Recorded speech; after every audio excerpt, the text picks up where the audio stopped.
할렐루야, 김양일 목사입니다.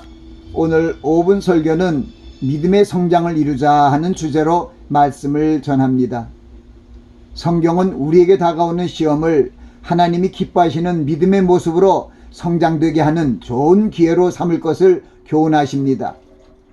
신앙인들이 시험을 만나 경험하는 그 믿음의 시련을 통해 주님께서 주시기로 약속하신 생명의 면류관을 얻게 된다고 말씀하십니다.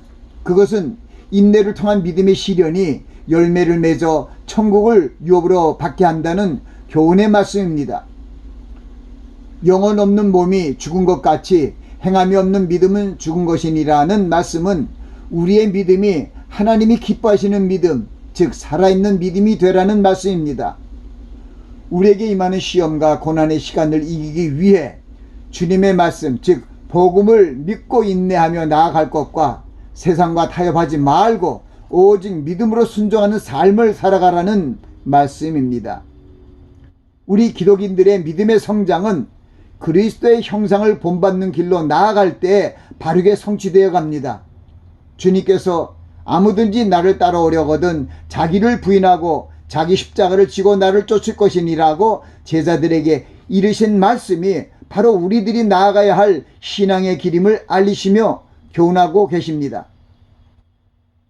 우리를 많은 사람들 가운데 먼저 하나님의 자녀로 부르신 것은 하나님의 은혜로 인하여 믿음으로 말미암아 구원에 이르는 신앙의 여정의 첫 주자가 되게 하신 것입니다. 순종의 본을 보여주신 주님의 헌신으로 말미암아 죄인에서 의인의 반열에 오르게 하신 하나님의 뜻을 감사하고 주님의 가르침을 귀히 여기고 그 말씀을 쫓아가는 삶을 살아야 합니다. 우리가 살아가는 일반적인 삶의 토양 속에서 우리의 신앙의 싹이 자라나기 힘이 듭니다.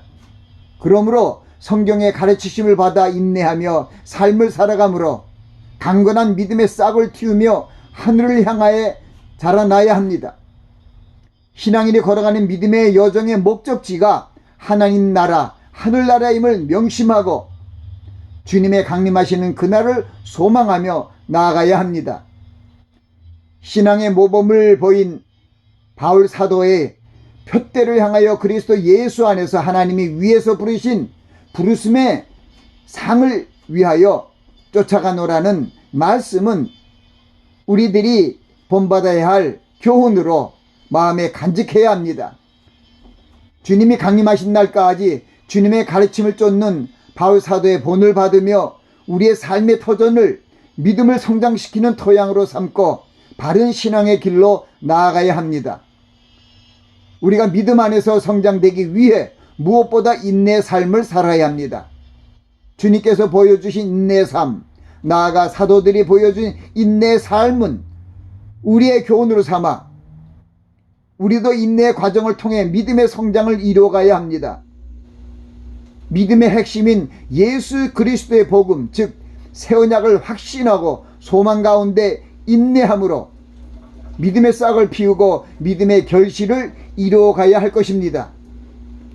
믿음은 들음에서 나며 들음은 그리스도의 말씀으로 말미암았느니라는 말씀은 말씀을 전하는 말씀의 사역자들이 그리스도의 말씀을 복음의 핵심으로 전하고 가르치는 일에 전심을 다할 것을 교훈하고 있습니다. 나아가 주님이 주신 새 계명인 사랑을 이웃에 행함으로 그들이 주님을 알게 되고 주님을 믿고 영접하는 일이 있어야 할 것입니다. 사랑의 하나님이 우리를 살리시기 위해 예수 그리스도를 화목제로 이 세상에 보내시고 십자가에 달려 돌아가게 하셨습니다. 하나님의 사랑과 주님의 은혜로 하나님께로 난 자녀가 된 성도들은 하나님 아버지의 형상으로 변화되고 성장되기 위해 이웃을 자신의 몸처럼 사랑하는 계명을 지키고 선하고 의로운 믿음의 삶을 살아가야 합니다. 그리스도인들의 믿음의 성장은 하나님 아버지의 마음을 기쁘게 합니다. 믿음의 선진들의 모습은 이 세상의 것들에 마음을 두지 않고 하나님의 신실하신 언약을 믿고 나아가는 모습이었습니다. 믿음의 조상으로 일컫는 아브라함이 하나님의 부르심을 받고 순종하여 장래의 기업으로 받을 땅으로 나아갈새 갈 바를 알지 못하고 나아갔습니다. 우리 성도들도 하나님의 뜻을 순종하며 나아감으로 믿음의 성장을 이루어야 할 것입니다.